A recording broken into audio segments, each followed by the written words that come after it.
Ladies and gentlemen, welcome to the origin story of Jason Zook and Caroline Zook. We recorded this episode for you so that you could learn more about us. Yeah. So first you're going to hear us decide where do we begin. Yeah. We couldn't decide how far back on the origin story, but we went pretty far. Yeah, but if you're interested in just a little bit of how we grew up and what informed our lives moving forward, a little bit of the college years, our first jobs, we talk about kind of how we got into the entrepreneurial game. It's kind of like if you were to watch an abridged version of all the Saved by the Bell franchises like throughout time. We just do that on this episode, essentially. The juiciest part, though, is that you will hear us get into the untold story a bit. We get a lot deeper than we ever have before on how we met, the messy kind of circumstances under which we fell in love. Love Sparks. Hashtag Love Sparks. Yeah, Nicholas Sparks couldn't even write this story. What, is that the person? Yes. Nice. I'm so proud of you. Yeah, Sparks came in they right went in to the brain. files. Love Anyway, Sparks. hope you enjoy the episode. This is our origin story.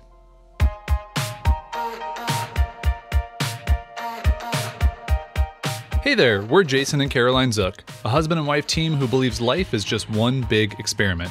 This is the show where we share our journey as we figure out this ever-changing thing called life. We cover topics like running a business, traveling the world, and clawing our way out of debt, all with the hope of inspiring you to live, work, and create with more intention. Life might bring its twists and turns, but when you know who you are and what you want, you're never really lost. Welcome to Wandering Aimfully, the show. Yes, Jason. We're going to start recording right now, is when I'm going to say that this officially started, so it's 1:20. You don't want to get any of that good stuff we talked about just before? Nah. Like my rambling and my talking. Oh, Nah. Oh. So what I'd love to know is how far back do you want to go for the people of our origin story here? Just as far back as you want to go. Do you want to go just our origin story, or do you want to go like our individual origin stories? Like we're superheroes. Like, when did you get bit by the spider? Right.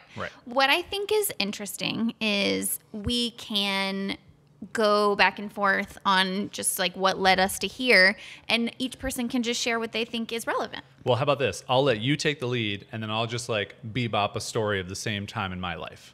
How's that? That sounds like such a good idea. Yeah. All right. And commence. Where did it all begin, Jason? Were you a sperm or an egg? Half of each. We've been over this. You were half of each. It takes both. You were half of each. Half of each. I'd say you were more an egg than a sperm. I think so. Don't you think so? Like, I'm definitely way more a sperm than an egg. Don't you think so? Isn't that how it works? I don't know how babies work. All right, so... I'm sorry. I'm just like imagining, like, what if you really were like, man, just like all women are more egg than sperm, so and more. Take me back to the moment when you were half of an egg and half of a sperm. No. Oh, okay. Listen. Let's begin with what the whole purpose of this episode I think is interesting is the journey to now, right? Okay. So I mean, if we just say what I brought up is part of that journey. Absolutely true. But I think what's more interesting is sort of like after college and sort of the entrepreneurial journey. Okay. All right. However, if you would like to share any relevant details about your coming of age, how you grew up, where you went to school, what elements of that in your story you feel like are pertinent to what you did after college, I think that that's helpful. So where did it all begin for you? No, you're supposed to start. I'll start. Yeah. So the only thing I will say about my sort of like formative years that I think... So we are doing formative years. What did I just say? What did I just say? I'm just giving you a hard time because it's fun. Anything that's pertinent. For anybody who's not watching the video of this, if you listen to the podcast, I'm telling you, this one's just going to be way more like fun to watch. Why? Yeah, just the physicalness of it. Oh, you're feeling the physicalness of it. Yeah, I just can feel it already. Do you think that it's your face when you said the word sperm? Is like oh well, probably also that. Part yeah, of it? that okay. I think everyone. Actually, if you're in your car, just pull over, go to YouTube. I don't even remember the face that I made when you went down that whole line of, really but it. I did enjoy it. Let's move on.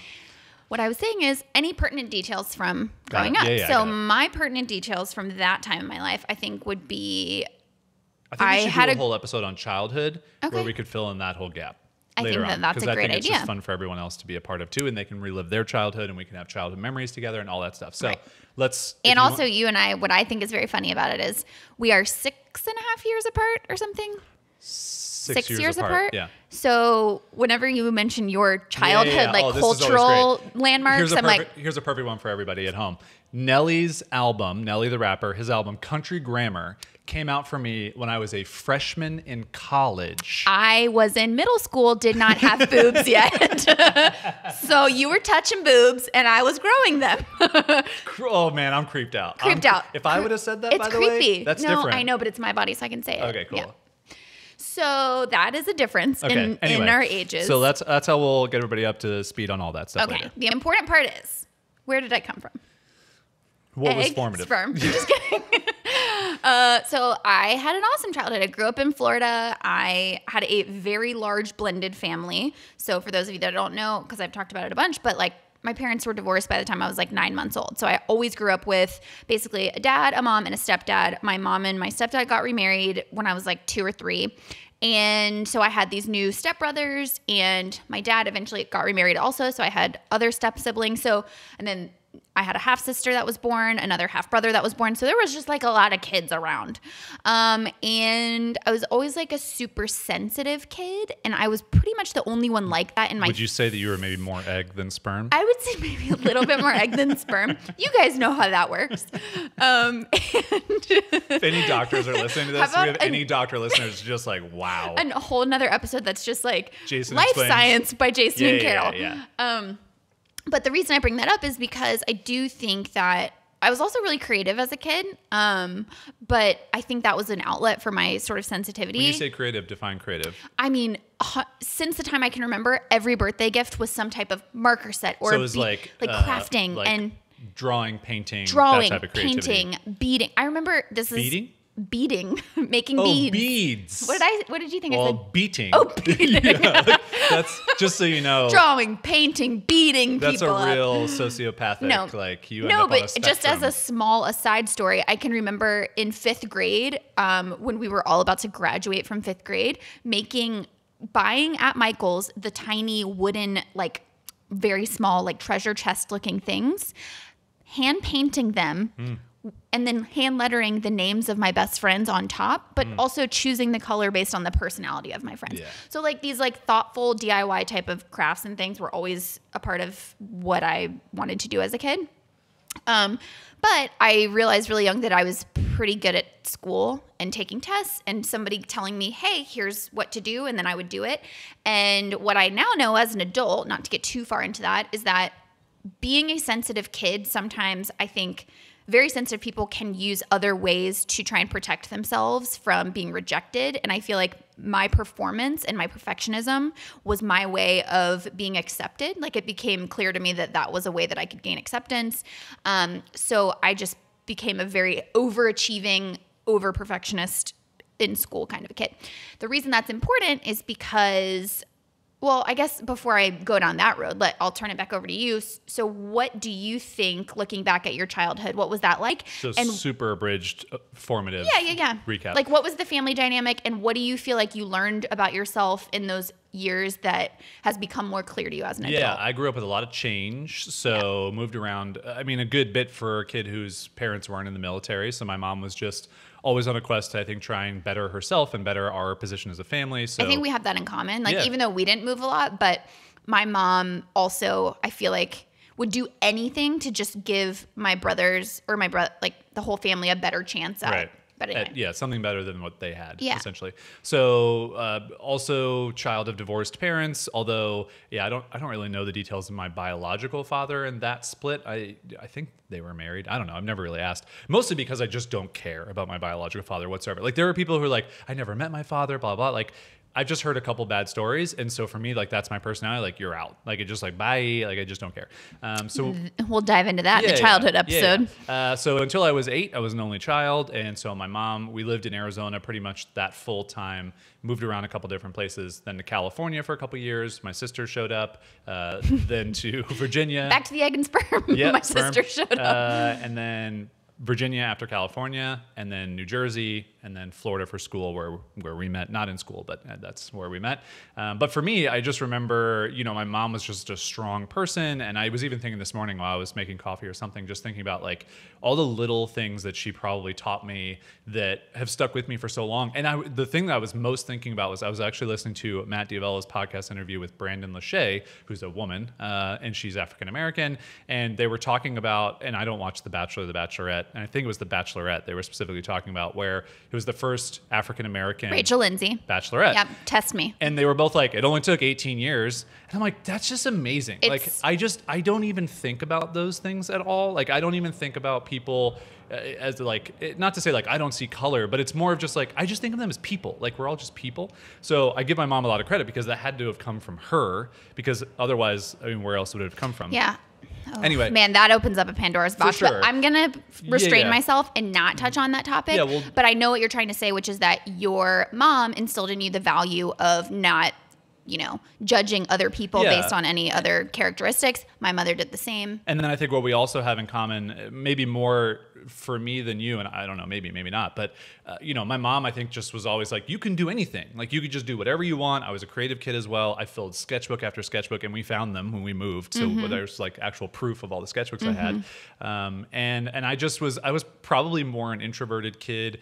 Did a little bit of sports here and there, didn't have a ton of friends, always have just had a couple close friends, and then have just always had a complex of authority. So that's been a thing that's like run rampant through my life. Which is so funny to me, because the contrast in both of us is like, I saw authority as a way to validate myself, and I liked rules because it was super clear cut of how I could succeed, and that made me feel good. You saw rules as like super confining, super like, not I hate like rules. You're just like, well, I don't understand. Rules just don't make sense to me. I mean, exactly. Some rules obviously make sense, but the majority of rules, especially in business stuff, are just such arbitrary, completely made up pieces of bullshit. But I love stuff. that about both of our stories, because it, I think, defined a lot of our early years. And that was one thing that when I met you, it was so refreshing to have this very clear, handsome, tall, talented, brooding, this very clear brooding picture of what it looks like to question those rules and question conventions. And I didn't have a lot of people around me up until that point to kind of say, yeah, but what if it doesn't have to be that way? And you were the first person in my life to really live that in like a very deep way. And that totally changed the trajectory of my life. Yeah, it's really interesting. I mean, I give my mom a lot of credit for a lot of things, but I'm not exactly sure she was the one who instilled in me the like question everything thing. I think I just naturally came across that. And I remember like very distinct things. So number one was religion, and that like we were a pretty religious family, but I just didn't get it. Like, it just did not make sense to me. Yeah. And when something fundamentally doesn't make sense in my brain, I can't buy into it. Like, you have to explain it in a way that I can understand. Otherwise, I just am like, I'm out. And I remember that of like conventional ways to save money and invest money was another one. How to operate and run businesses was another one. And then there was something else that you were just saying. Math. But no, just like all these things, like I became very much so like a questioner of all these different things. So yeah. Anyway, I think that catches us up. Formative years. Yeah, I think that it's just interesting. Paints a nice picture of who we are. Who we were. If people have known us for a while, they're probably like, I already knew all of these, or I like could have said all of those things just based on your personalities of like how you grew up. Yeah. But for all the noobs out there, that was to really get you caught up on. Well, yeah, and I did. The one thought that I had during that I wanted to say also is, I think one of the most amazing things that both of our, mostly moms, but like parents did was, it's only moms. It's not this idea of like anything is possible, but because there's an element of practicality to it, but it's this idea of possibilities. I think the best thing you can do as a parent is, like, when you're a kid, you're wide-eyed and you want to believe in all these different possibilities. And I think so many kids get their dreams squashed so early. And so then they learn, oh, I can't dream.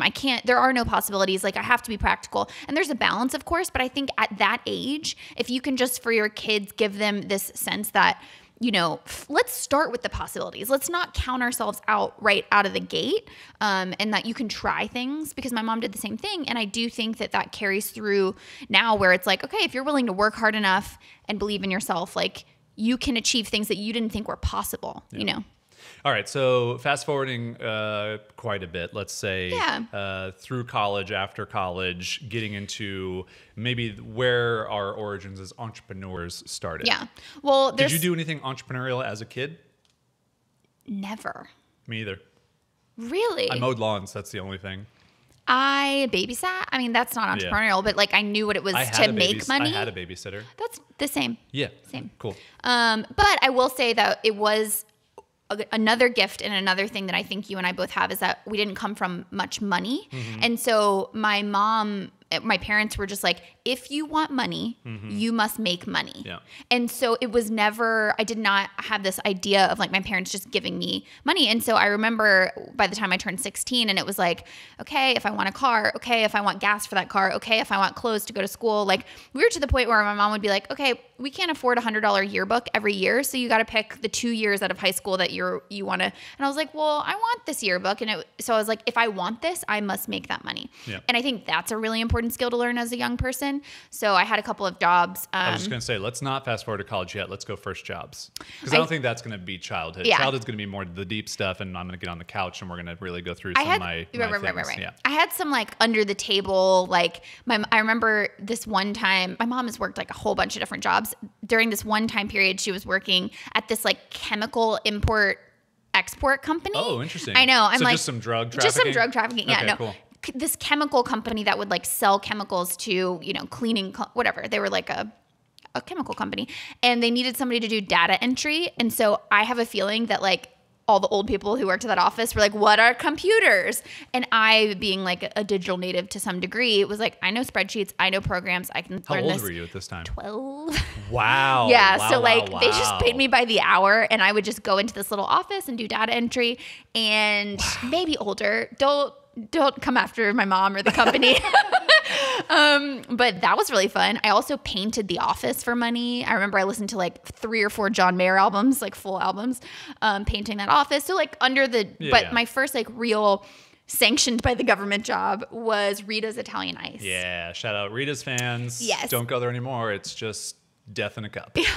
And also an important lesson from that was that I learned, so within a couple of weeks of working at that job, I just took it really seriously, and the owner-operators of that business also took it really seriously. And so I got like a quarter of 50-cent raise on my like minimum wage or whatever. Wow. And they were like, this is the fastest we've ever given anyone a raise, but you clearly do a really good job. And so that also was like, ding, ding, ding. If you work hard, but also like if you work hard, this is also reinforcing my love of the rules, where I'm like, they told me what to do. I did it. I got rewarded for it. Exactly. This feels so great, you know?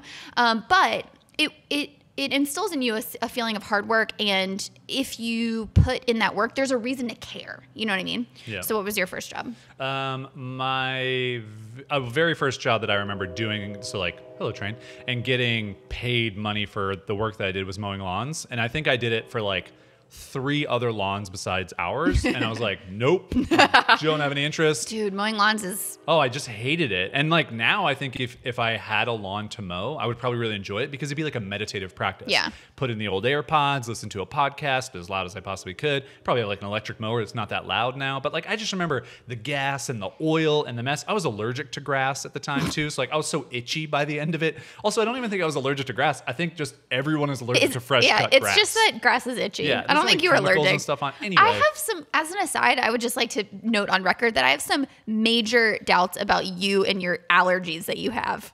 What do you mean? I don't know about this melon allergy you keep saying that you have, but then like you accidentally eat some. I think you just don't like honeydew and cantaloupe. No, I definitely used to eat those things and my lips would swell up. My family can attest to that and actually seeing it happen. But I stopped eating it for like 10 years, so it probably did go away. Yeah, Anywho, probably. jobs. So first official, I don't even know if it was an official job actually, was pumping gas in New Jersey at a gas station. Which I didn't know was a thing till I met you. Right. So I think New Jersey, Oregon, and a few other states, maybe Washington. Do we know where the origin of this comes from? It's to provide jobs.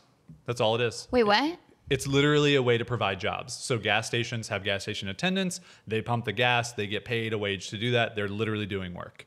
It is one of the most hilarious things. Like a bathroom attendant. Yeah. It's one of the most hilarious, like, just messed up, oh, here's a job for somebody. It's like, that job doesn't need to exist. Like, you guys are trying to make jobs. Right, it's inefficiency. It's not a, like, no one's really like providing a service here that's needed. You're just filling like a gap. Anyway, I will say it's an interesting perspective.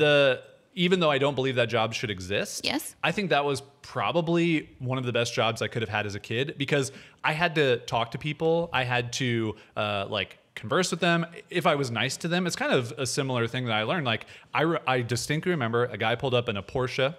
It was a slightly older Porsche at the time, and I'm like 15 or 16. And I go to get the gas thing, and like pulls up, rolls, and he's like, "Oh yeah, like a Super or whatever." I'm like, "All right, cool." And I go to the back of the car. The gas tank on a Porsche is in the front because it's a mid-engine car, which means the engine's in the rear, so the gas tank is up front. Had no clue. I knew that. Had no clue. Most people probably had no idea.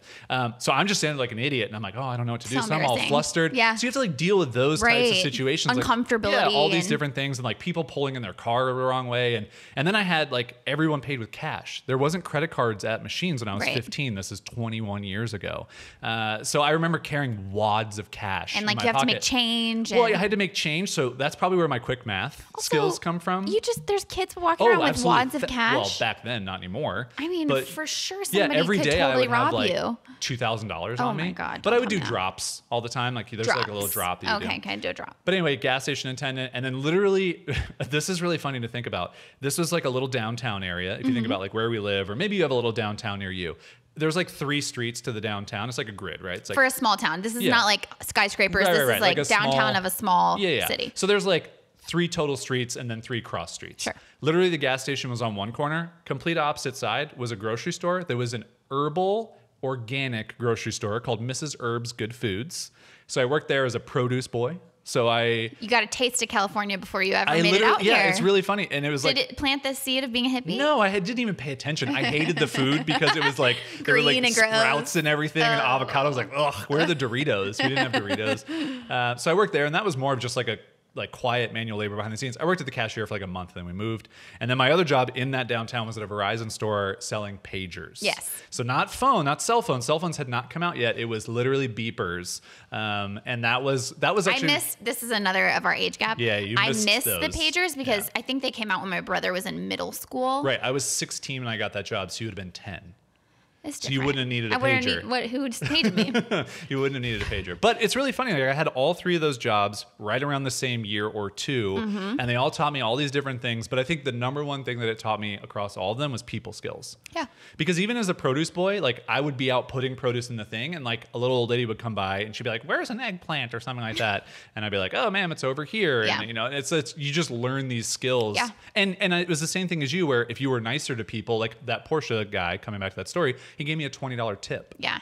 And you just learn that, being nice gives you some type of rewards, not even necessarily monetarily, but just personally. And I learned the same thing through that Rita's job. And then like in college, I was a hostess at Outback, and like keeping your cool, even when people are rude to you, and understanding that it's your job to, if you're the face of the company at that point, you know, so it's just like teaching you all these lessons that you do end up kind of using in business. You just don't know it. Yeah.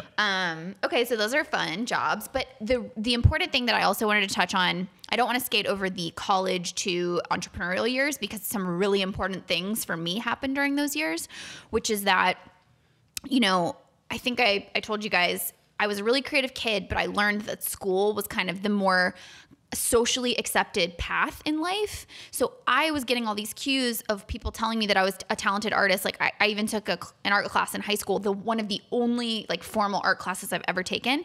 And my teacher, I have all of my old sketchbooks, and she was like, on every page, like, "You're really talented. You have some raw talent. You should look into like, there's a thing called industrial design." Oh yeah. Yeah. She's like, "You need to look into industrial design. I think you'd be really good at it." All these things, like really trying to push me that this is a career, this is a viable path. And all I was hearing, because I went to this very highly competitive high school, was academics, doctor, lawyer. Wasn't it a school made of magnets? It was magnet school. It was also an IB school. So no, but what is a magnet school? I have no idea. What's a magnet school? Yeah. I don't actually even know what It has nothing to do with magnets. No. Okay. It's just like... I just want you to know I haven't thought that since you told me, but I don't know what the actual... I don't even know what I would say the definition is, except that I believe... my understanding of it as I went to one they are public schools, but have special programs that are more academically rigorous. Got it. So, and that kids can go there that aren't just local. So like I was bussed in to go to this magnet school, but my high school was the number one, like according to standardized testing, the number one high school in the nation the years that I went there, which is crazy. And so then you left and then it just... But like you can tell that you hear that, like you go to high school and you hear that, and even in understanding that, you have an expectation of yourself that academics are very important and you need to be the best and you have to compete and all these things. And so by the time I got to college, my focus was I'm going to be successful. And I'm using, what do we call them before? Airplane quotes. For those of you just listening, I'm using airplane quotes. Successful. So to me, that meant being a doctor or being a lawyer or being something prestigious in society. Isn't it so funny that that's still it's still a thing. I think if you still, well, maybe it's changing slightly now, but even like I just remember from all of my years, it's like, oh, if you want to do well, doctor, lawyer, whatever, like you're going to make $100,000 a year and you're going to be rich and successful. And that's it. Like that's what you think. It's just amazing that's what we think. I know. I blame the board game life because they have those little job cards. Also the job day at school. Yeah. Or like your parents come to work. But do you remember the life board game, the job cards? And you have like, I think artist is one, and I think it's like $30,000 a year. For sure, and then they're like doctor, $100,000 a year. So like you have all these cues that are like, this is social cues. Right. Yeah. And also coming from not a lot of money is a driver at that point, and you just go, I don't want to live my life anymore where I have to worry about money. In the dusty house? Dusty house. We'll talk about that in our let's save that for the childhood episode. My mom's gonna be so fucking pissed. No, because I think it was a known thing that was like the name for it. I don't think your house was ever really dirty. It wasn't. Yeah, and my mom cleaned it a shit ton, but like we had so many knickknacks in our house that just they things get dusty. And you had a lot of people, so all that dust is really just dead skin. That's gross, Dave. It's just a truth. I know, but it's a truth that we as humans have agreed we do not acknowledge. When you're dusting, you're like, no, it's just dust.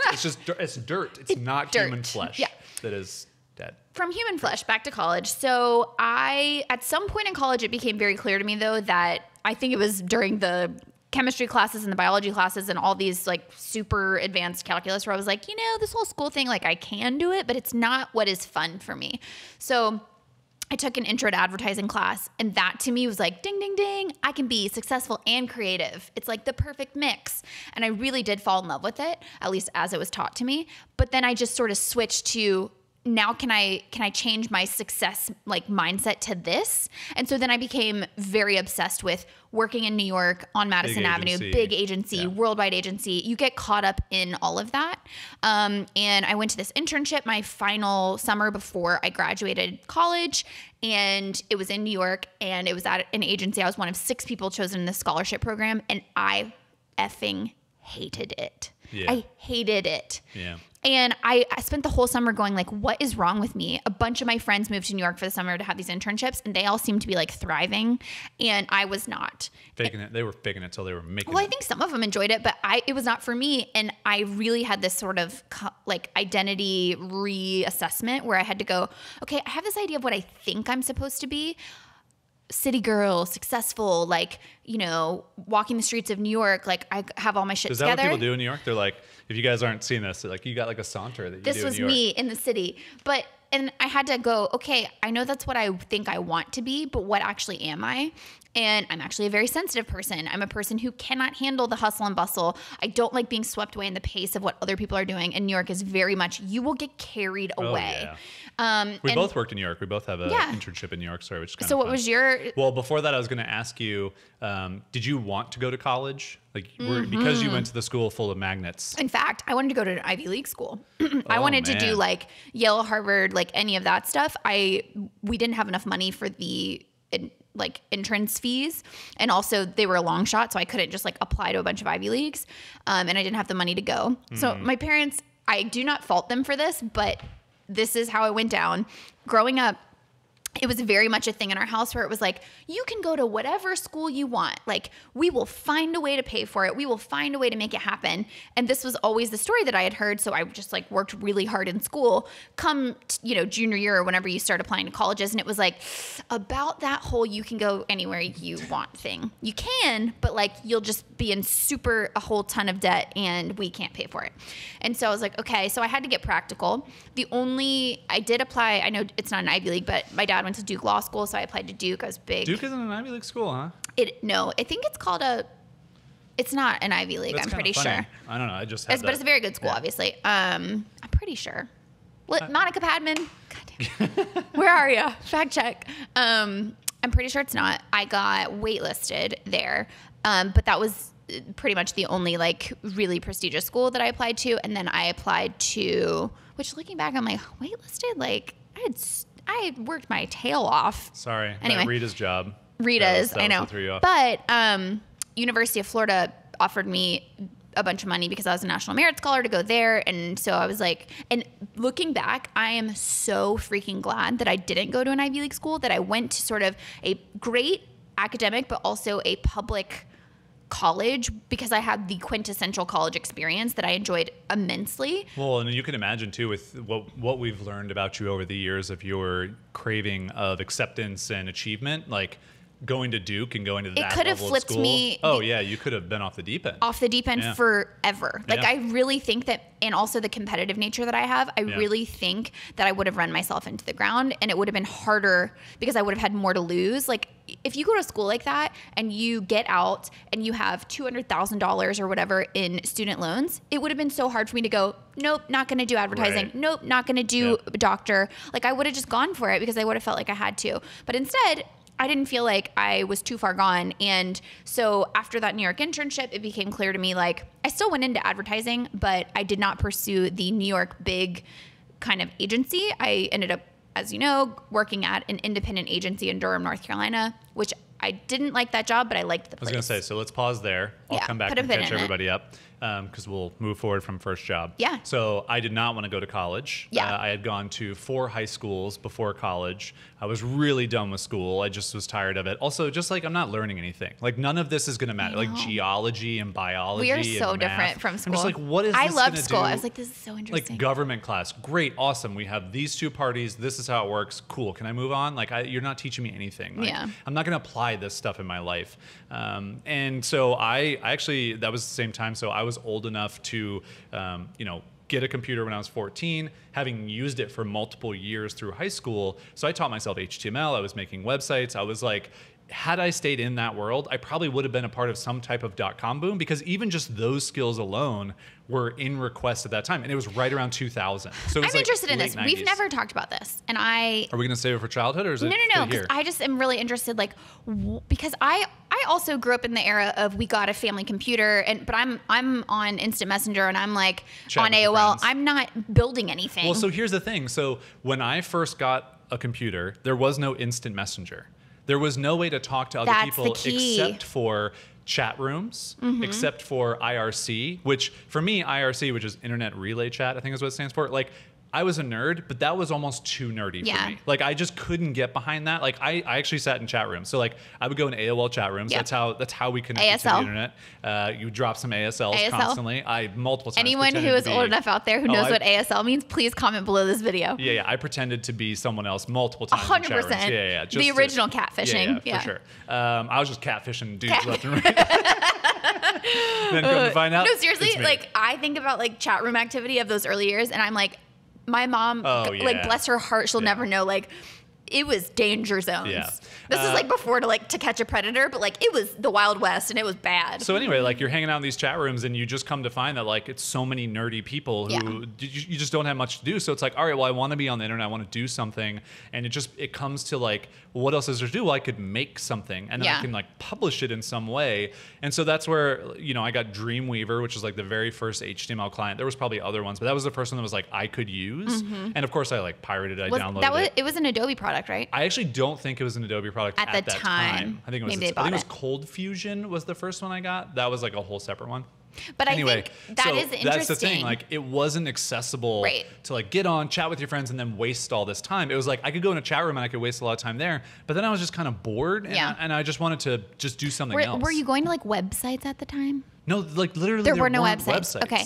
So like I remember logging into AOL. Yeah. Steve Case would tell me that I had mail. Now, first off, we should probably preface this with that I remember logging into AOL and then 12 minutes later getting online because you played the beep boop boop game. Yeah. So like the modem would take forever to dial up. But yeah, I remember getting online, checking my like 2 pieces of email. One was probably something from AOL, and then one was probably something from my mom, like telling me to get off the computer. And chain emails before this. And then there it was like you could go into chat rooms, so you could like search different chat rooms. You could read the news.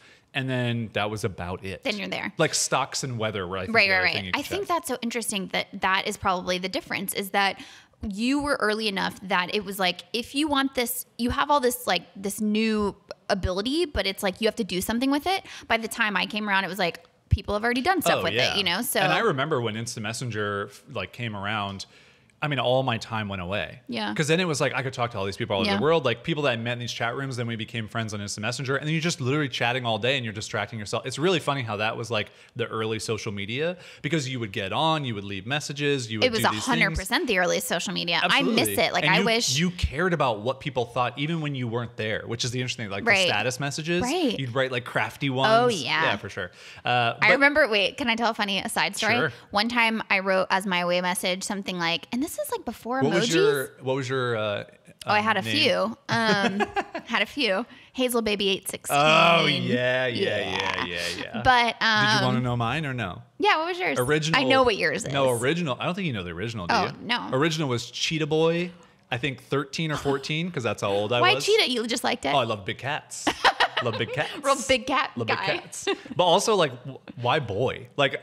See, I came of age in the time where it was becoming, because these are the jokes I was making about the chat rooms. It was becoming super sexualized because it was like middle school. So I remember I had one that was like Hazel Fox. Oh, yeah. It was 3 X's. I didn't even know what that means. Yeah. But I was like, oh, I need to be sexy. But like my poor mother was probably like, what is happening? Which leads me into my story, which is I had an away message that said like, hopping in the shower. And it was like they had like little animated emojis kind of things. Do you remember this? Like little pictures that would move. And it was like, the towel or whatever, and I had it up on our family computer, and my mom was like, what is this? I was like 13. Yeah. And I was like, I don't know, I just want people to know I was in the shower.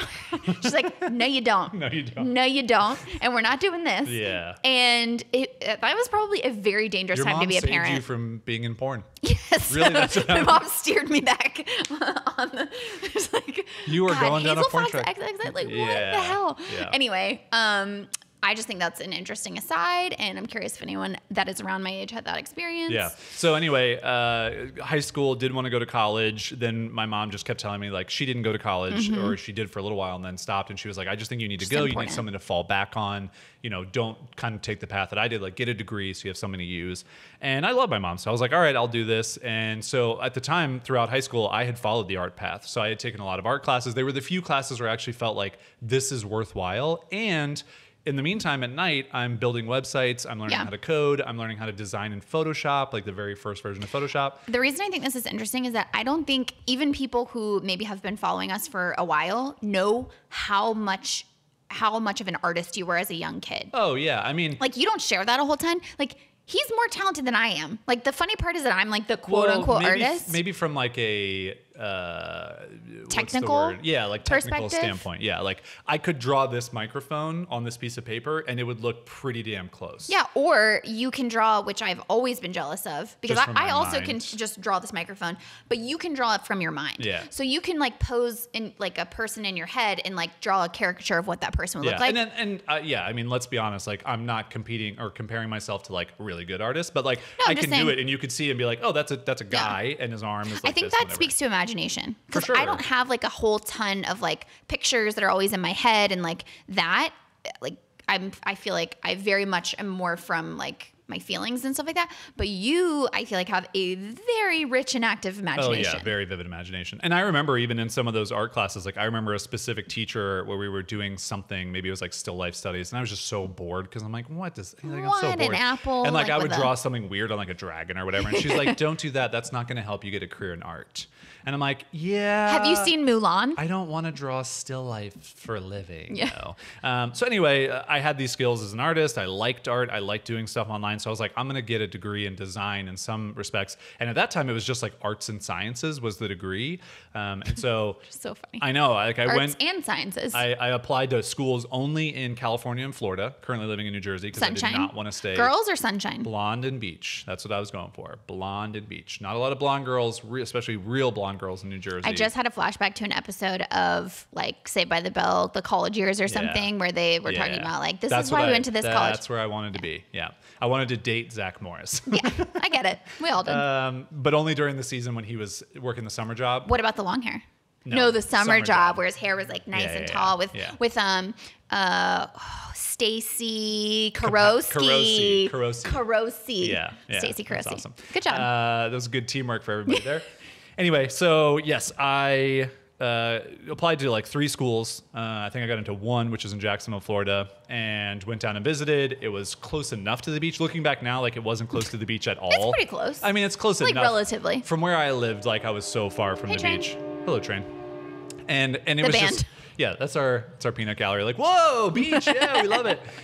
So yeah, I ended up going to school, and I will never forget going to classes and thinking like college is gonna be so different. Like I'm not gonna have to learn all this bullshit, and I get into even an art class, and it was like Professor Ben Stein. Like if you picture like him, that actor, like it was just him. And it was so boring. Bueller. And I just was like, what am I like getting into?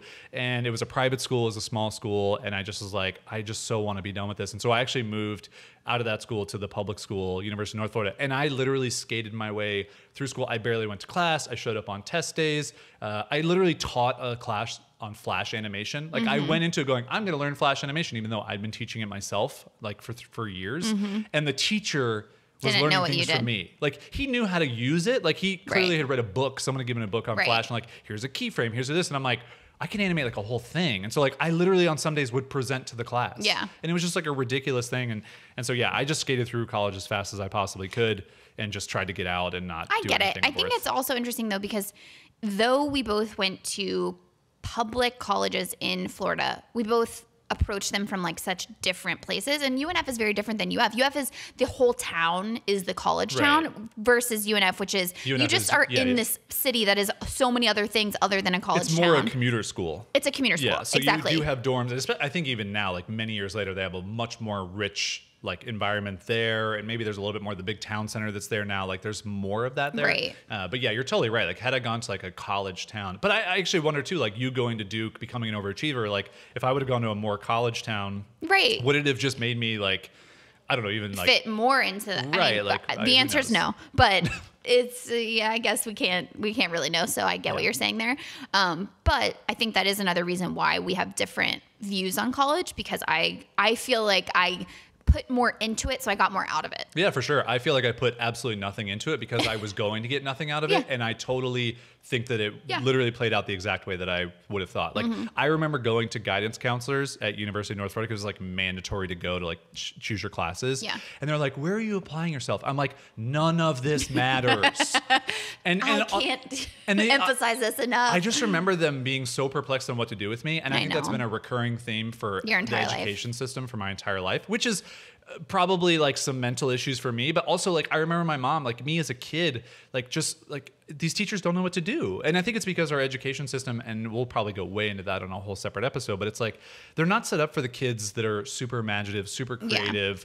Well, not to mention like authority is just a construct. And so they don't know what to do when that gets questioned, because they're like, well, I don't really know why I have power, but somebody told me I do. And so you're questioning it, and now it makes me feel weird. Yeah. So I had a couple jobs throughout college. It's funny to look back. Like I never really thought I had jobs throughout college, but I had a job pretty much every year and always throughout college. But I got a job at Athlete's Foot, which I don't think is in business anymore, but is a shoe store. Oh, I remember Athlete's Foot. I don't want to move this table. Where are you going? Well, I just need to unstretch my legs. You going somewhere?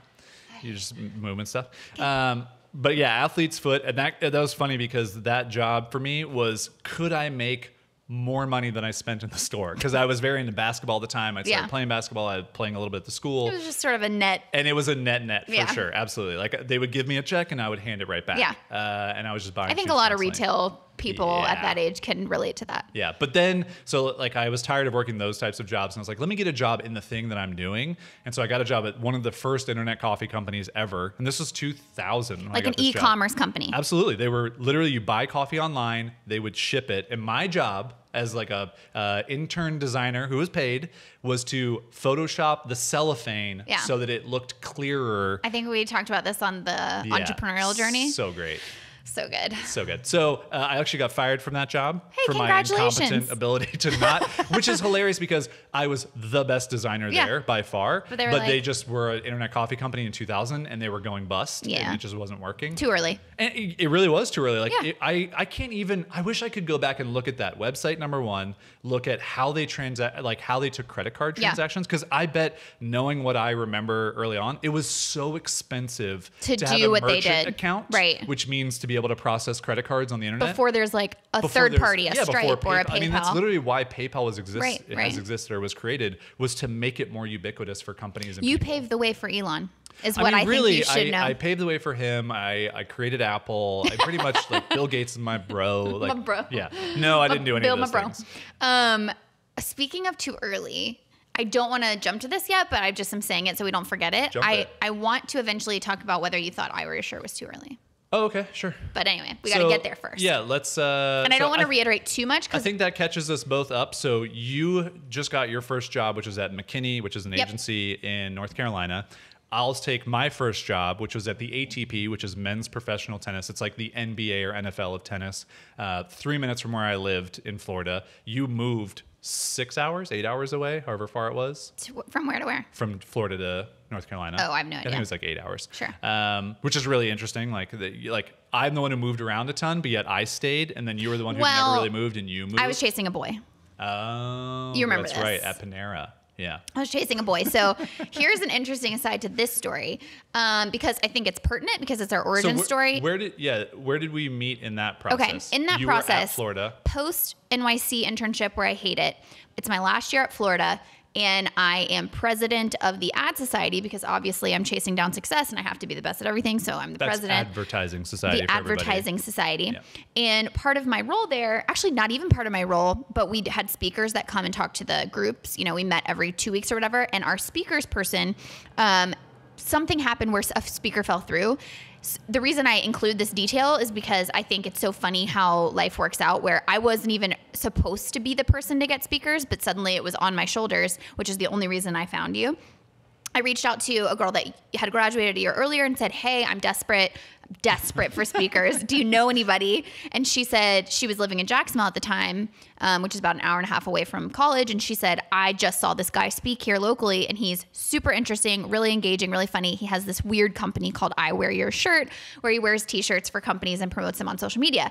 And I thought that's pretty cool, innovative advertising thing. That would be a great talk. So I reached out to you via Twitter to try and desperately ask you to come speak to us. You said, couldn't possibly make it on such short notice, but I could Skype in for this X amount of money. It was like $500. Yeah. But like you say that now, which of course with further like perspective, I'm like, that's such a measly amount of money for like a speaker. I, at the time was like, this guy thinks he's going to ask this small student club to pay $500. Anyway, talked you down on your price. In the DMs, I slid into your DMs. Yeah. And we had some witty banter, I think. Yeah. But the curveball then is, at the time, I'm dating a guy for about a year. Very much like thought this could be my forever person. He was going to law school in North Carolina. Thought that was going to be my life. That really saved the day. It's just so funny to think like he's a fantastic person, but I would have been a different person in that path of life. Yeah. And not the person that I am now, who I think is the truer version of who I am. So the long story short is you and I, you came to the talk. It was great. Via Skype. Yeah. It was great. We immediately, I think, hit it off in terms of sense of humor, which people can probably see now that was no, not you two. And so we stayed friends and we stayed in touch. And I remember after that meeting, after you did the Skype meeting, what do you think? There's like just some staplers. No, there's like a crow that like is squawking outside the window. No, there's somebody with a nail gun do you hear that? Oh, also? I thought it was like a bird. Anyway, sorry. Sorry, guys. We're okay. Don't worry. It's just real life. You're here with us. But the also important detail is that you at the time said you were doing this initiative and a nonprofit that you were trying to start. And right after that meeting, something in me was like, you need to just like stay in touch with this person. He's very innovative. It was also like very brooding. I think it was a little bit of that, but it was also like you were so different and you were so, I keep using the word innovative, but you thought differently. Go on. And you can use any other words you want. And here I was, just fresh off of this experience in New York where I was like, I can't do the thing that I think I'm supposed to do anymore. And something in me was just like, you need to stay connected to this person. And I think maybe some of you guys out there might relate to this, where you see someone speak or you meet a person and you're like, something about their energy like speaks to who you really are. And my advice is pursue that and like try to stay connected to that person because you never know where it could take you. So after that meeting, I wrote you an email and I was like, whatever you need help with, I will do it. So it's like, I just want to be involved in some way. And as like a little college student, and you were this like professional businessman, it felt very vulnerable to be like, also professional businessman who wore t-shirts for I know, but like you were older and you were like had your shit together. And there was a lot of things in motion for IWearYourShirt at that time. Like it was in the news a lot. Yeah. It was like the trajectory was almost at its peak for the popularity. And of I was like, can I ride your coattails all the way to a better life? At that point, they were super long. And what I think is interesting at that time, just to like fill a little bit of a gap there, is that at that time, I had already worked for 3.5 years in the 9-to-5 world. Yeah. So I had worked at the ATP. I had been a designer. I had seen what the corporate ladder looked like, especially for a creative person. And I was like, first of all, I hate regular ladders. I want to throw this corporate ladder out the window. But I did have a really great boss. And, and the working environment at that place was solid. Yeah. The thing that wasn't solid was like this beige existence that I lived in. And I've talked about this on so many things, but I just love saying it because I think it's such a fun visual. It's like beige desk chair, beige desk, beige walls, beige computer screen, beige desktop. Literally everything was beige. I think even the carpet was beige. Like it just like you walked into It's not even grayish, which is the new beige. Gray. It wasn't even like modern, clean gray. It was just bleh. And I remember being there and just like feeling like my soul was being sucked out of me. But I had slogged through years of college. I had let this creative kind of energy leave. I had let like the drive to do my own thing, where I thought I was going to do that when I was like building websites on the internet and things. And I just accepted like, oh, well, this is what life is like as an adult. And you talked about that a couple minutes ago, and it's like eventually people talk you out of it, or people say things to you and you don't even think that you can do things anymore. And I remember getting stuck in that place and then feeling like I was never going to get out, and being very fortunate that I had this boss where we would have long conversations. And I just remember like going in his desk, going in his office, shutting the door, and we would talk about work stuff for like 2 minutes. And he'd be like, all right, what are you going to do after this? Like, you can't stay here. This is not for you. That's amazing. And it was amazing. It like, I give Phil so much credit. Like it was just so empowering to have somebody. And it wasn't even like he had any idea for me. He didn't have any next steps. And it took years for me to finally figure out what to do with all those conversations and then make a move out of there. Yeah. To finally then like start my own thing and do that. But I just wanted to fill that gap. So like, you hadn't started working your job yet. I had already worked my job, then moved on to entrepreneurial stuff, which we can talk about that transition too. But then this is kind of where we are as you finished college and then went to your first job. Right. And so what was interesting about that is you had already started IWearYourShirt. And I struggle with like talking too much about it because I do think we touched on it in the episode about our entrepreneurial kind of taking risks and things like that. But I do want to get more into what the actual experience was like that has led us to here. But anyway, so we did sort of work together on that nonprofit thing. That didn't end up panning out. didn't go over well. We'll talk about a story that for another day. Yeah, for sure. That'll be a fun one. I'm actually like really excited to talk about that because I haven't talked about it in years. So. Yeah, I know. So it'd be fun to kind of explore that. But it became very clear to me over the course of us building a friendship in over, I think it was like a couple months. It was like right coming up to when I was graduating. And it started to become more clear to me that I had like a crush on you. Ooh, hold on. I was just going to say, cue the romance music. Can you edit that in? I mean, I don't know, maybe. if you feel like it when you're editing this, add dream some sequence, dream sequence. But I don't talk about this a lot because it is not a highlight of my life at all in terms of it was messy. Yeah. It was super messy because I'm in a relationship with a person who I love. At that point, you know, now I understand. Not you. Yeah. In another relationship. You want to name them? No, I do Just not. kidding. No, I do not. Who is a great person but at the same time, I feel these feelings for you that are different than any feelings I've had before. Also, you were in a relationship at the time. Yeah. And I'm like, ooh, this is not good. Mine was for 4 years. Yeah. Yours was 1 year, right? Yeah. And so it was kind of one of these like, oh no type of things. Meanwhile, though, I think at that point I'm still kind of fighting the feelings because I'm like, you're in a relationship, I'm in a relationship, this is never going to work out. It's fine, it's a crush, it'll go away kind of thing. And I almost said auditioning, interviewing for jobs at that point and looking for agencies that are still very reputable, but also more independent, not the big city New York agencies that, you know, I had thought about. So I found this great agency in McKinney, and I wanted to say it was similar to your thing where it's like, I ended up hating the job itself, the things I was doing day in and day out, but I loved going to that office. Yeah. It was a cool office. It was a super cool office. Especially for someone like me where I had worked in a 9-to-5 office. Yeah. And I mean, I was in the creative world, so I knew what agencies were. Like I knew all this stuff. Like it was such an awesome office. Yeah. It was like an old renovated tobacco factory, and it had like beautifully designed the kind of the quintessential like ping pong tables and so much of the like Silicon Valley office of what very you Silicon Valley, like work wherever you want, work at the coffee bar, like all these amenities. But I think that's important to note because you find yourself in this job and you in this cool place with these cool people doing these cool things, and you're like, I should like this. Yeah. But even then, if you don't, you don't. If it's not for you, it's not for you. And I saw that very, very early on. But here's where it gets kind of tricky. Interviewed for the job, got the job. They're like, you're going to start on June 1st. Okay, so I interviewed probably early May, right after graduation. They're like, you got the job. It's in the same city basically as this guy that I'm dating in college. I'm moving there to be in the city because we had done long distance for a year. I'm going to start my new life. He's going to go to law school. I'm going to go to the ad agency. My life is perfect. We're going to get married. It's going to be great. Curveball. May happens. I realize all these feelings I have for you. I am now back in Jacksonville because that's where I live. You live in Jacksonville. After college. Yeah. We have lunch a few times, and now this sparks are flying. This crush that I thought was going to go away is like sparks are pyum pyum pyum pyum pyum. Love spark.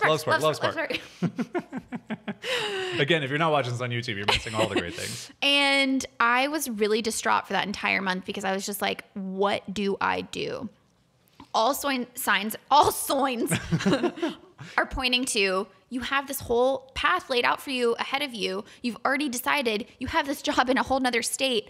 You have this relationship that you are happy in, but there's this other big question mark that's like... Pretty big question mark. Because love sparks. Because love sparks. And also just physical question mark. Large. That's what I'm saying. Large question mark. Pretty big question mark. Pretty big question mark. Yeah. 6'5". Yeah, it's big. It's a big question mark. And finally, I think at that point, I just had to do a lot of self-reflection. And it became very clear to me that no matter what, I felt something with you that I had never felt in previous relationships and that I didn't feel in my current relationship. And so I just thought to myself, like, knowing that that existed now, like it was like you see with new glasses, you know what I mean? Like knowing that this whole world of a different type of connection existed, I was like, I can't go back to my previous relationship because I will just be unhappy. So in my mind, it was like, regardless of if you were going to break up with your girlfriend, regardless of if we were going to be together, this new idea of love existed. And so I needed to... Whoa. Right to the L word, huh? Well, now I know it was love. Yeah. You know, like... Love sparks.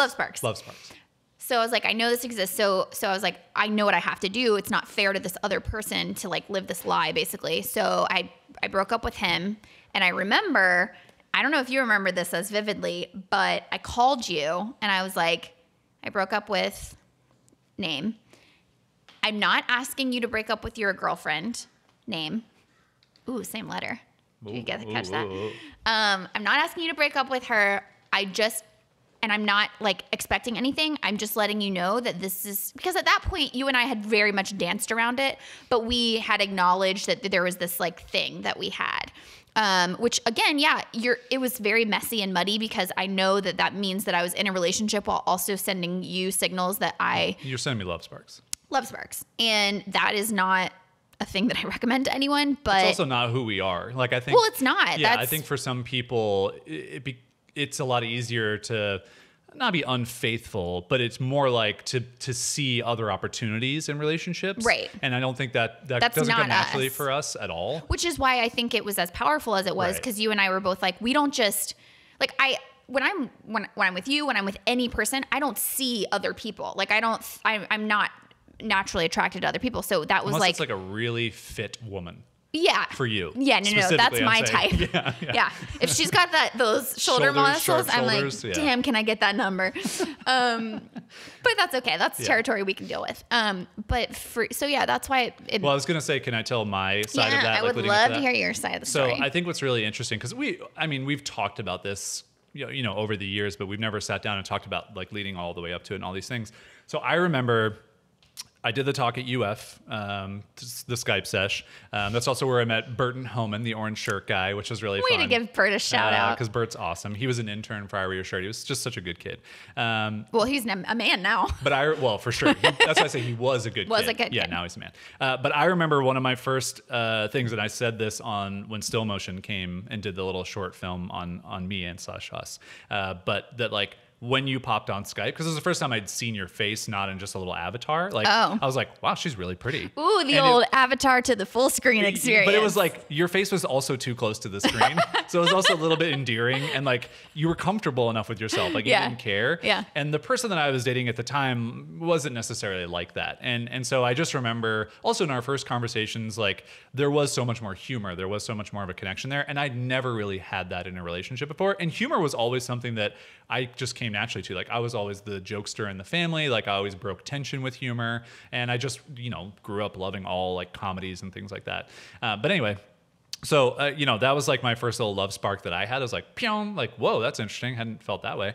And head tilt.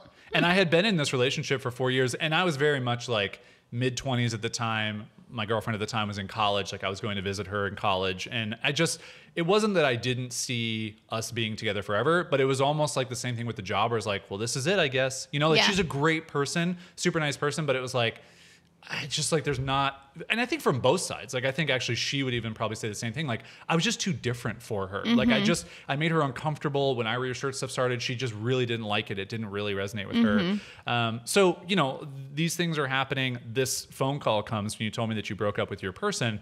And I just remember thinking like, shit, I should break up with my person now too. Well, that's not what you said. No, for sure. If you thought that, no. I remember so distinctly, you said, well, I hope you don't expect me to break up with absolutely. insert name, because I'm not gonna, and I actually respect you so much for this. You said, because I'm not just gonna throw away a 4-year relationship like over this. Right. And it was really hard to hear, but in a weird way, like, I respected it. I was like, well, I'm actually kind of glad that you aren't just gonna like dump this relationship that you've had, and that you're going to really sort through your feelings. But again, from my side, at that point, I was so resigned that it was like, if it wasn't you, I was going to go find that feeling somewhere else, because now I knew it existed. Yeah. So anyway, that's my interjection. And even in between that call in May and like the conversations before that, like, I remember you calling me, like, I would travel and go do things. Like, I distinctly remember being in a hotel in Chicago, and I think you were interviewing for the jobs. I was calling you for advice. Yeah. And I was giving the older mentor. I was giving lots of advice on the call.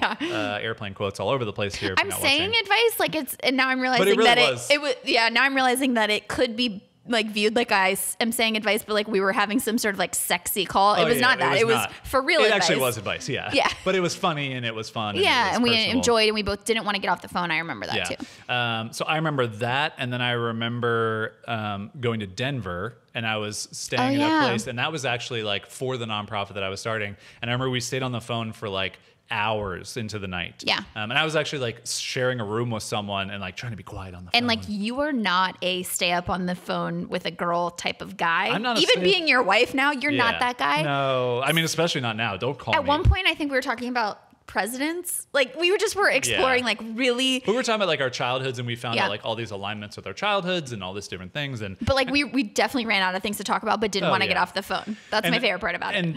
All of these things for me were just these little like, oh my gosh, like this feels different to me. This feels like, not even just butterflies of a new relationship. Like, this feels like a deeper connection with someone that I haven't had. And I think, truth being told, it's just hard to have that when you're in a relationship in college. Like, I think it's really hard for two people in college to understand who they are, what they like, what they're doing. So because I was years removed from college and you were in college, but you were like an old soul. It's true. And so I think we just like had this alignment.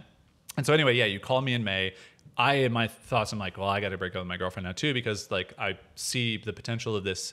And I remember hanging up the phone and, probably having these conflicting thoughts of what I told you, but what I thought, and then just going like, I got to do it. And then breaking up with my girlfriend, which was, I realized at that point, like, this is one of those moments where I realized I'm a good person, and then I did care, because even though I don't think the way that we, especially like me, handled the relationship, the ending of the relationship with my girlfriend, like, I was so upset that I had to make her feel bad. Yeah, totally. Like, I remember I was like, I cried after telling her, like, she left, like, I felt bad. I went to the beach and like sat by myself and was like weeping on the sand by the ocean, just being like, why did I do this to her? You know, like that type of thing, because I just genuinely felt bad. It's still one of the things that, like, it's hard to say regret, but in my life, I am regretful of how it unfolded, because I know that it hurt so badly for that person. But is there a better way it could have happened? Like, that's what I think about. Exactly. Yeah. And it's like, that I think is the paradox of like living your truth and living your life as I would say your most vibrant life. But it's like, you are going to have really hard conversations. Yeah. You are going to have to make choices that you don't want to make. You're not going to do it right all the time.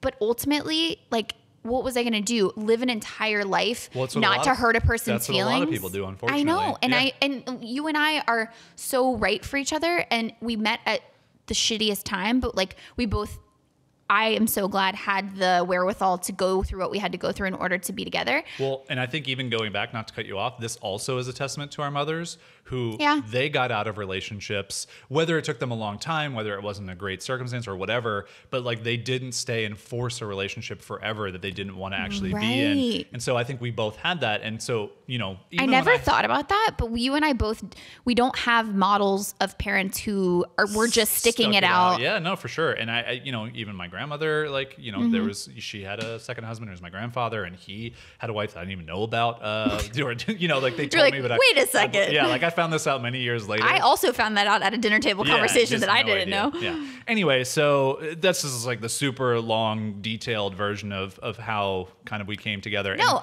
I'm going to keep going. I'm going to finish it out. So then, so I tell you. Oh, that was a little bit of a cliffhanger, wasn't it? Sorry, everybody at home. I tell you, and you're like, well, I hope you don't expect me to just, you know, break up with my girlfriend. And then I'll never forget. So I'm like, shit. Actually, in my head, I'm thinking back. In my head, I thought he's going to, but he's not going to do it right away.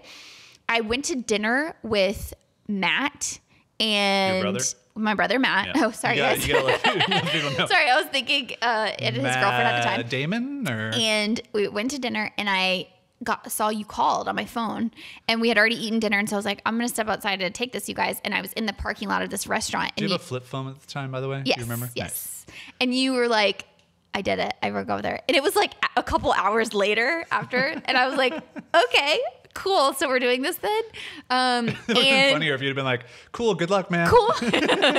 No, I decided to get back with But anyway, so at that point, I was leaving for North Carolina, the job that I had chosen for the now ex-boyfriend, in a few days. And so we had our first date the next day. So where was our first date? Do you remember? Yeah, I don't remember the no, that's here. But the Italian place by your house. Was that our first date? Yes. Are you kidding me? What did you think our first date was? I thought our first date. You're gonna say Angie's. Yeah. No, we weren't dating. Oh, that was just a friend date. That felt like the first date. Angie's was a like super local surf shop, sub shop type No, place. that was when we got lunch, when we were still with our people, and that was when we were both like, scandalous. Don't do that. So our first date was Pepe's. Is that what it was called? No. The Italian place by your house, the one by the ABC Liquor. What's that place called? Oh, Cafe Andiamo. Cafe Andiamo. Got it. See, I never think of that. Which is kind of fancy. Place, by the way. Like, I don't know why. Andiamo is an Italian word. Totally agriturismo. I get it. Like, I'm fluent in Italian. I'm a very Italian person. I became Italian last year. Are you sure it's Andiamo? Because Andiamo in Italian means let's go. Yeah, it's Cafe Andiamo. Yeah. Cafe, let's go. Cafe, let's go. Now I do remember. So that was the next day. That was the day after. We went to dinner, and it was great. And then I was like, well, what are we going to do? Because in a couple days, I'm leaving to go to North Carolina. And we did long distance for 6 months. And your mom moved you. My mom moved me. She drove me up. And I will also never forget that the first weekend that I was in Durham by myself for the first time, my mom had left, you flew up to see me and you stayed with me. I was just rich. And you were so rich. But also, I had just like, it was such a confirmation of, okay, I've done this whole thing. I've basically blown up my whole life. And I'm now living in the same city as this guy that's now my ex-boyfriend, and I feel terrible and it's awful. And I want to give, like, I really did want to give that relationship the time and respect it deserved. But at the same time, like, the connection that we had was so... Love sparks. Love sparks. You can't fight the love sparks. If you get love sparks, you can't fight them. And you flew to come see me that first weekend. And I was like, oh my God, I think this can actually work. And it did. Yeah. Yeah. And I slept in that roach-infested place that you rented. It was and so I bad. took a shower in that horrible bathroom. This is a clawfoot tub. I'm going to describe this for everybody at home. This is a clawfoot tub. Imagine that, white, old. It was basically a circle. It wasn't even rectangular. It was like a circle. It was butted up against the wall. It wasn't circle because remember, your shoulders couldn't fit. I know. Oh, I guess it wasn't circle. You're right. Okay, so it's fine. It was a regular clawfoot tub. Butted up against a wall, not like a shower wall, just a wall with drywall. There's a shower spigot sticking out of the drywall that pointed over the tub. And then there's just a circle of plastic. Yeah, on the long side. So the spigot is not coming towards the front of the tub. It's just on one of the sides. So the plastic is encircling a shower curtain. I get in. And in no way can I stand where plastic isn't touching you. Even if I stood sideways, it would touch my back. And the water pressure is awful, so it's just spitting at your chest. Yeah. It was so bad. That was such a great place. Anyway. Really, the romance was set. I know. The bar was high. But, okay, so that brings us to us getting together. Yeah. At that point, we're doing long distance. You're coming to fly and see me when you can. I'm going to fly and see you when you do, like, fun speaking gig things. I think the combination of me hating what I was doing at my job, but also the long distance, I'm sure had something to do with it. And I just was so unhappy. Yeah, I remember having conversations with you where like you were just crying on your way home from work just because you were so miserable. And you're like, is this what I'm going to be stuck doing forever? Like, this is what I dreamed of doing. And I'm literally in spreadsheets again, like when I was 12 in that sweatshop that I was working in. It was that. And it was also like the pressure of it. Like at one point, by the end of that job, I'm 6 months into this job. I'm 21 years old, and there's this weird project for one of our clients that nobody wanted to take on. So they had me media planning a $250,000 budget, which was nothing compared to, which I'm sure is why they're like, give it to the new girl. But as a person coming straight out of college, not knowing what you're doing, not even having enough time on the job to feel competent, then I'm having client calls with these like heads of, I'm not going to name the client, a very, very big company. And I'm trying to convince them of why I've planned their $250,000 in the way that I have. It was not even a sink or swim situation. It was a doomed to sink situation. Yeah. And I hated the pressure. Sink or sink. Sink or sink. Well, I mean, the irony of it is like I did fine, like obviously, but it felt like I was sinking because I'm an overachiever. But I hated that pressure, and I hated not being with you, and I hated that I didn't feel creative. It was also really hard to be at such a creative workplace and to see like the creative department right next door. And I would go to these meetings where I'm the media planner there. They're presenting their creative work. I have all these ideas about what it could be, what it should be, some funny like things. By the end of my time there, they had started to pick up on it. So I was getting called into like brainstorms, but it was too little too late. And I just didn't feel good at that point. So I quit. Yeah. And I moved in with you. Yeah. And I remember I flew up and I drove your U-Haul full of stuff down, which is true commitment. If you're in a relationship and you fly somewhere and fill a U-Haul and drive a U-Haul, you're committed. Like that's pot committed for life. You may as well just called it then. I mean, that was basically, we got married. That was the engagement. Yeah. Yeah, it was the walkie-talkies. I think we talked about that in the wrist episode. We talked kind of like from this part forward. I think we picked up on a lot of those things. But I think that's kind of like our origin story getting up to you starting to work for... Yeah, well, you got a job in Jacksonville. That didn't work out. You started working for my business. IWearYourShirt kind of fizzled out. I think the only other part of the...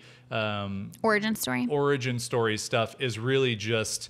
At what point did you feel like corporate America wasn't for you? In general. Yeah. Even when you got the first job, you were just like, I don't think I'm going to be in one of these forever. Because I just remember like as soon as I got that job at ATP, I was like, I just somehow have to not be in this. Like I can't, like the authority of it, the corporate ladderness of it. I don't think it was the first job. I think it was the second job, because that second job, this is when I had moved back in with you. I was in Jacksonville. I was working for a local ad agency in the social media department, which at the time was only about 3 people, and it was so new. And at that point, I very much loved my boss, who was a great boss, but he was out of his depth. Like he came from the old world of advertising. So he was the creative director, but he was basically managing this social media department that he didn't really know even what it was. And so I think when I really decided corporate America wasn't for me was when I started realizing that I knew more than he did in that area, and that I didn't feel like I had the power to necessarily do what I knew was the right thing to do for clients. And I think anytime that you have this realization that there's a power structure, but that you actually are more adept, that maybe at a certain thing than maybe the person, you know, who's above you or your boss or whatever, it starts to make the whole matrix crumble for you, because you're just like, well, wait a second. I was under the impression that like, if you were my boss, you would kind of know everything and like that, you know? Yeah. And so I think that realization, coupled with the fact that I was coming home every night to you because we were living together and you were running this business, and it was so fun and it was so different and it was so like wild west of internet. Like, you're controlling everything. And 100%. Yeah. And I just really, and I hated the commute. And so to be honest, I think the whole working from home thing was the major key, just the lifestyle of being able to make your own hours. And so suddenly it just was like, wait, the combination of this isn't what I thought it was, but then also there is another way and I'm seeing it on a daily basis. I was like, F this. Yeah. I'm going to do whatever I can to get out of this. I think one of the big turning points for me and all that, and also you mentioned something about IWearYourShirt earlier. Do you want to come back to that? Oh yeah, I do.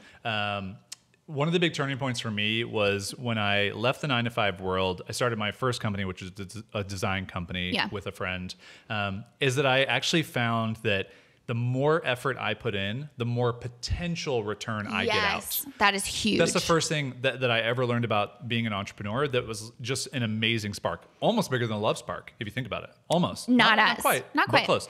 That's huge. Because like I remember working that 9-to-5 job, and like I would kill myself to design these things that were so unique and do all this stuff, and no one really cared. They just wanted the thing to be done, and that was it. And like there was no reward for it. Not to mention, when you're in a position and you have a salary, it feels like if you think of it like a bucket. Like if you put all this effort into this bucket, it tops off. Like you can't, the bucket doesn't get bigger. You don't get more water that you're like, so all this effort you're putting in has a cap to it. That's what a salary felt like, versus, because that was huge for me, the idea of entrepreneurship and the fact that you have an impact, and also your potential spoils are like, I keep saying like inversely related to, but no, equal to the effort that you are willing to put into it. And that is so empowering. And for like control freaks like us, that is so what we need to hear, because it's the most frustrating thing when you are an achiever and a doer and you're in an environment where that is not being rewarded. Yeah, for sure. Do we want to touch on any of the stuff leading up to IWearYourShirt? I want to talk about IWearYourShirt for a chunk of time, because that was really both of our, in different ways, like entrepreneurial coming of age era, right? Yeah, Would you agree with that? Well, I think Thought and Theory was mine. Well, no. I think Thought and Theory was great for a lot of reasons. That was your first business, like no doubt. That was your first understanding how business works. But I think the most lessons that you have, like IWearYourShirt was you creating something from nothing, from an idea that nobody else was doing. And it was my first foray into, nobody's going to tell you what your job description is. Nobody's going to tell you what this company needs. You have to wake up every day and decide how you're going to make an impact. So I would love to hear from both of our perspectives what that era was like. So we're talking, for you, it was like 2008 to 2013. For me, it was 2011 to 2013. Okay. So for me, the idea of IWearYourShirt came about from clients that we had at a design firm, and many people have probably heard me say this already, so I'll go quickly. And then they kept asking about Facebook and Twitter and all these other things, and this is 2008. So Facebook had just gone like open platform where you didn't have to have a college email address to join. Twitter was very fledgling, pun intended, because of the bird. And it just was those like, I didn't even use those things. I didn't really care. And YouTube had, I think they were a year into existence, or maybe 2 or 3 years, but like no one was really doing anything with YouTube. Maybe iJustine was like the only person on YouTube consistently, truthfully. And I just remember looking at these platforms after these clients asking us and going, this is interesting. There are people here. There are a good amount of people here. And there are brands that want to be in front of these people. There has to be some type of connection like we already have with radio and TV and all this stuff, where they're like brands fit in there some way. And I just remember seeing this and going like, like, what about just a spokesperson or like a human that does these things? And instead of just shilling, you know, someone's, hey, buy this thing for $9.99, it's like, tell their story, like be a part of that. And I don't know where any of that actually came from, those thoughts for me. It was more of just, this seems interesting. I feel like someone should do this, not even just me. Like there's an opportunity. This is what I think is so fascinating to me is we're in 2018 now. We're talking about this. You're describing what most people now know to be an influencer, like an influencer marketing, and that's a real thing now. But like, you guys, this was totally mind-blowing to people in 2008. And I was smiling as you were saying all of that, because I still remember one of the biggest hurdles that we had with people like you doing interviews or potential clients or people emailing in was like people going, okay, but like how many people see him in the t-shirt during the day? Like they meant in real life. Yeah, they could not, all they could think about. All they could think about was like, oh, his t-shirt is the billboard and he's walking past people. Like how many people is he like, seeing? Where do you go? Do you go to the mall? Do you go to the mall? Do you go to, and we're like, no, it's online. He can literally be anywhere with anyone, with a number of people, and it's endless, you know? And it was so hard for people to wrap their heads around, like that people, like the idea of digital ad space and the idea of somebody being present on social media, and that you would get far more impressions online than you would ever get walking around a mall. Yeah. But I'm laughing because it's like, of course we know that now. Of course we know YouTubers are things. Well, and I'll even say, like, I had those thoughts, but I didn't know how to make it happen. Like, I didn't know that it would happen. I just thought it could. And I've talked about it in so many other places. So if you want like the full I Wear Your Shirt story, you can probably find it in many places. Even on Wandering Aimfully's site / I Wear Your Shirt, I have some audio that I talk about like the very beginning. So like how the website got started and all those things, first clients. But I remember my brain shifted from that exact thought of like, how many people will see it. I did my first Ustream show, which was a live streaming platform. And Ustream was very young at the time, but they had a lot of attention, and they put me on the homepage. This was like the first time that I had like gotten some notoriety or some visibility. And I remember finishing up that show, and I think like 5,000 people had watched. And you were like, when I looked, and I was like, this is what I'm thinking. Like, this is what I believed could happen, and it actually does. Like, people can see this, and I don't have to go anywhere. I'm in my home. I turned on a camera on my laptop, and I talked to a bunch of strangers. And now, of course, you have like the daily vloggers, the Casey Neistat's of the world, and there's 300,000 views on one video within minutes. Yeah, yeah, and it's just, it's amazing to think back, like looking at I Wear Your Shirt, and just like it's not to say that I was the first person to see that, but I think I was just one of the few people who went like, hey, there's also a business opportunity here. Right. It's not just I can be famous or I can build a brand, because I don't even think people were thinking about that at the time. They're just like, I can just be a person and I'm interesting. It was, I actually saw it as a business opportunity where brands want to be in this place and they want to reach these people. Well, that's what I think is so interesting though about the whole, do you think it was too early conversation, is that the way that it has gone in terms of seeping into public opinion is that you have all these people who were creating just for the sake of, I think I'm interesting, I want to share content, I'm a creator, I'm expressing myself. Then brands see the opportunity of, these people are attracting large audiences, we can get our brands in front of them. And excuse me, but we can tell them what happened, right? Yeah. You almost died. I choked on my own spit and I choked and I almost died. I'll leave like a little bit of the choking just as like a cliffhanger, but then I'll bring it back in and we'll just see. Maybe the part where I said I'm dying, but I am alive. Okay, so what I think is interesting about that is that's how it's kind of gone, but you just cut straight to the business opportunity. You were just like, hey, brands. Well, yeah. I don't even have an audience yet, but I'm going to, and this is going to be interesting. So that's why I think having the first business was so important, because I saw, hey, if I spend time, if I do things, I can make money and I can like have this value exchange, and that's how business works. Right. I did not want to just flip on a camera and sit around and then hope that something would happen. Right. I mean, you can, maybe it's even harder now. A couple of years ago, it would have been very easy to do that, and like, you're new, you're exciting, you have a personality, brands want to get behind it. It's really easy. Maybe even now you could still do that, and it's fine if you're a really like strong personality that's different. But in 2008, I mean, it's kind of weird to convince people to do that. And and so, do I think that it was too early? It's a really hard question to answer, because I think in some respects, it was very much at the perfect time, because it was right after the recession. So a lot of people even told me, they're like, hey, we're cutting all of our ad budgets everywhere else. So we need stuff that stands out. We need stuff that's new. And that was actually the interesting thing about it, is the way that you priced it. It was very affordable. Right. And it's still like, I mean, it was the perfect pricing model, economically speaking, for you, because you made a good wage doing it, but then also brands. So if you don't know, so originally the pricing structure for IWearYourShirt was going to be $100 per day. And I was going to wear a shirt every single day in 2009, starting on January 1st, ending December 31st, and I was going to make $36,000. And then I ran that math in my head, and I was like, wait, I'm making $20,000 less than I did at my and you're working every day. And I'm working every single day. So this doesn't work. And I remember having a conversation with a guy named Chris and he was an angel investor at the time. He just found me on Twitter, and I'd just been tweeting and sharing things that I was doing and getting ready to do this IWearYourShirt project. And we hopped on a call, and he just kind of talked me through some of the things. And he was like, I really, there's got to be something interesting with the pricing, because it's just like the $100 doesn't do anything for anybody. And didn't he say like, you're going to be a nobody at the beginning of the year. Yeah. And so can you have the price kind of go along if you start to accrue popularity that like grows with you? And so through that conversation, another couple of conversations, that's where the $1 on the first day, $2 on the second. So basically the face value of the year, what day of the year was how much it was. So January 31st, it was $31. December 31st, $365. And yeah, it was very hard to explain the pricing structure to people. Still is. It's hard to, people didn't really get it. But when they saw the calendar, which is how people could visualize it, they went, oh, I get it. I can pick the day, and yeah, it makes sense later on in the year. And when you add that up, it's worth $66,795, which, by the way, I did in a Excel sheet, starting with 1, typing all the way to 365, and then selecting them all and knowing what it was. There's a formula for this, which I've now learned that I can use, which I still don't know how to use. And you don't care to use, but no. Anyway, but back to your question, I think IWearYourShirt was the perfect time.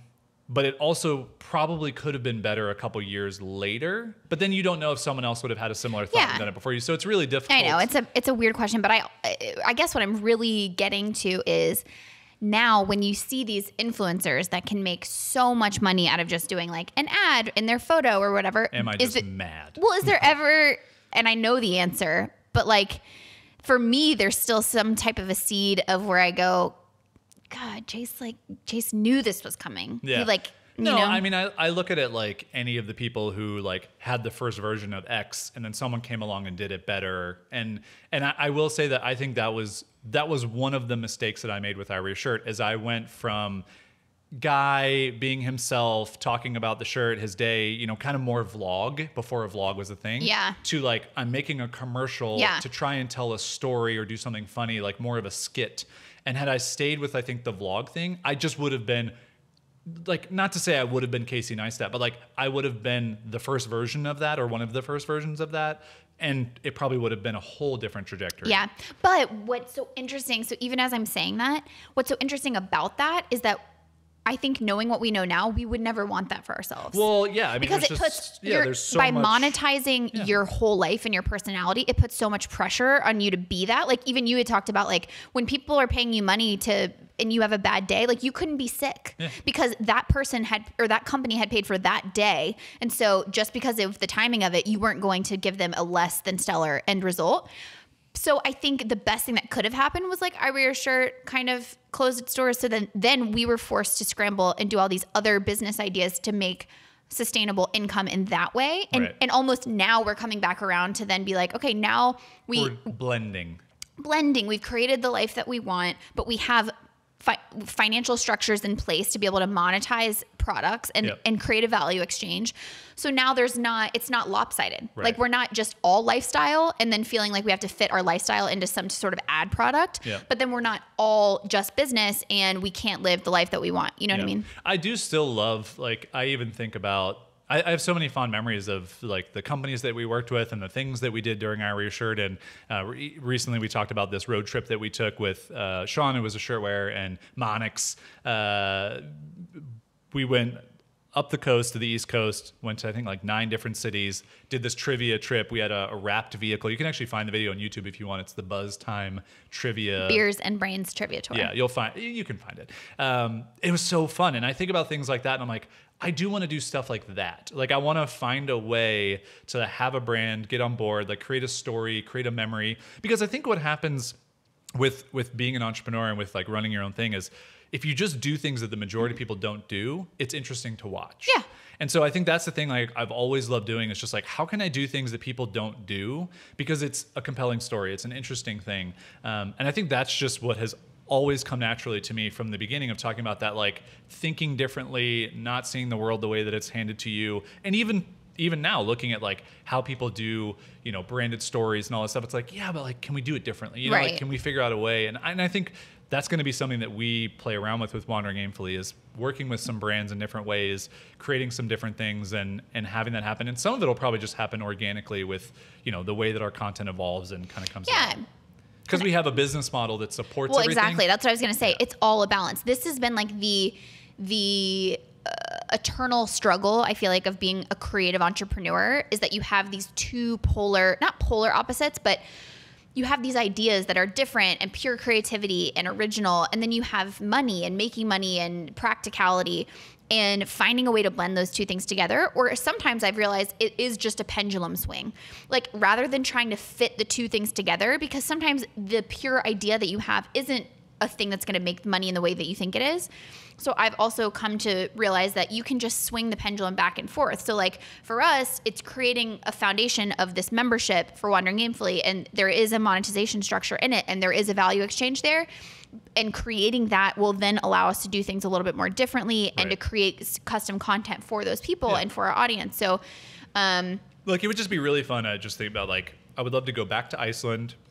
I'd love to have a brand that resonates with us and that could resonate with our audience. And then we get to just like be in Iceland and be ourselves and do fun things and be creative and like make a fun piece of content or pieces of content. And then that's it. It's like, then we just move on. And it's not like an ongoing relationship. It's not a permanent thing. It's just like one story that was told, and then you move on and go forward. Hey man, write it down in the idea book. Write it down. Well, I think it's like, we've done that. So now it's doing that again. Yeah. Okay. Anything else? Those are the origins. Origin story we want to talk about? I think that's good. I think that's good. I hope that, the intention behind this episode was just, especially people who are longtime kind of in the community can get a little bit more context of things and, memories. And if they've been here for a long time, they can be a part of that. But then also if you're new and you just have no idea what has led us to here, that has given you a better picture. Yep. I think we dove into a couple things that we've touched on before, but we went a little bit deeper in this episode. So I hope that is helpful. Just hoping that this is like a get to know us and get to know who we are, and hopefully it resonates. And maybe you have some Saved by the Bell summer series memories that you got to explore during this. It's really, if that's all you walk away with, then that's it. We did our jobs. Let's finish this up with the segment we like to call Woogtafee. Please stop trying to make the acronym happen. Woogtafee. We Googled that for you, and this is a segment in every episode where we Google something for you that we also ourselves don't know the answer to and we want to figure out. And typically we bring it to the other person to see if they know the answer or have any thoughts. Which hopefully there's something fun there. So this week I went a little bit different this episode, and I went with the highest grossing movie franchises. I like this. I know you do. Also, just numbers are fun. Franchises. So I actually have the top 10. The first one I'm kind of mad about because I'll get to it. And then I have a couple fun honorable mentions. So what I'm going to see is how many of the top 10 do you think you can name? Let's go with that. 7. You think you can name 7? I think so. All right, you get 7 guesses. Then. No. Yeah, that's how it's going to work. I get 10 guesses to try to get 7. Okay. You keep track of your guesses then. That's kind of confusing. That's all right. No, I'm just saying, because that means I get 3 wrong. Okay. 3 strikes, you're out. That's a good way. 3 strikes, you're out. Okay. And then I'll go through them in order. Can you give me any? No, 0, nothing. Okay. Twilight? Nope. Ooh. Strike 1. I thought, because we talked about this the other day, you tricked me. I know you did. Fast and the Furious? Yes. Feels good. So if Twilight's... I'm going to need you to I understand, but if Twilight's not on there, then Mission Impossible can't be on there. Is that a guess? No. Ooh. Okay. Fast and Furious. Hurry up. It's got to be Marvel stuff, right? But what do those count as? So let's say... Iron Man? Okay, I'm going to give you Marvel because Marvel is the number 1 grossing. They counted it as 1? They counted it as 1, not like Thor. I know, that's why I was bitter about the number 1. Okay, so Marvel is 1. So, yeah. Okay. The Batman franchise? Yes. That's 3. God, franchises. Harry Potter. Yeah. Duh. People out there are like, Harry Potter, say it. Hunger Games? No. Strike 2. I know, dangerous. Stakes are high. Stakes are so high. Okay. I just love that people listening to this, car, treadmill, wherever you are, they're so frustrated because they have like five so other many. guesses. Yeah. Okay. Franchise movies. I'm trying to think in my head where I'm like, another one of those? Mission Impossible. No, strike three. You're out. All right, let's start at number one, Marvel Universe. Yes. $15 billion. Wow.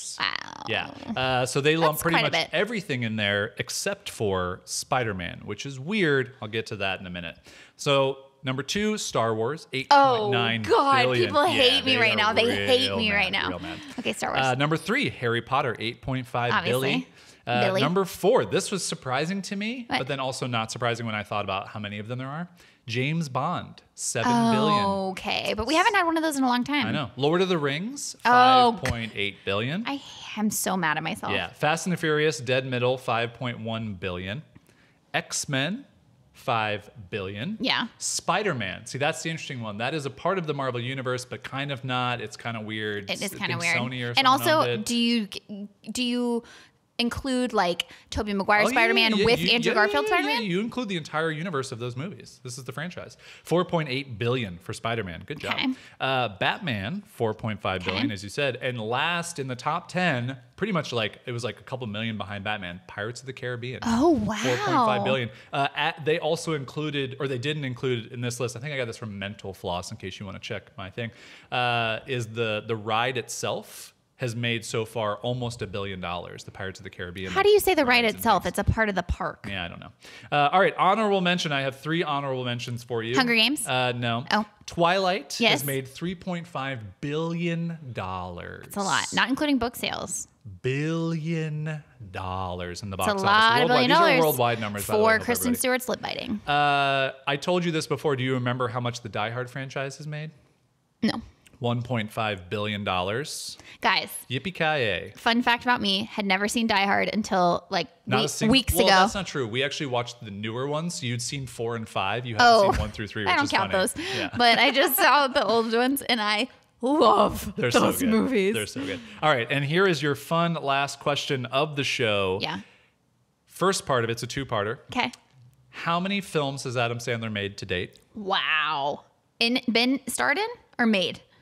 Oh, I don't know the answer. Okay. I think both. Fine. How many movies? Yeah. 53. I think it's starred in then. I think it's starred in. So Sorry. lower. Yeah. 33. Close, 29. Ooh, so close. And what do you think the gross of all those movies is worldwide? This is just Adam Sandler movies that he's been in. Of those 33 movies? 29 was the right Of answer. those 33 29 was what you movies? said. $750 million. $2.9 billion. Okay. $1 billion of that was Click. No, I'm just kidding. I really like Click. Terrible It makes movie. me sad. Terrible movie. What All right, about Spanglish? we Googled that Okay. for you.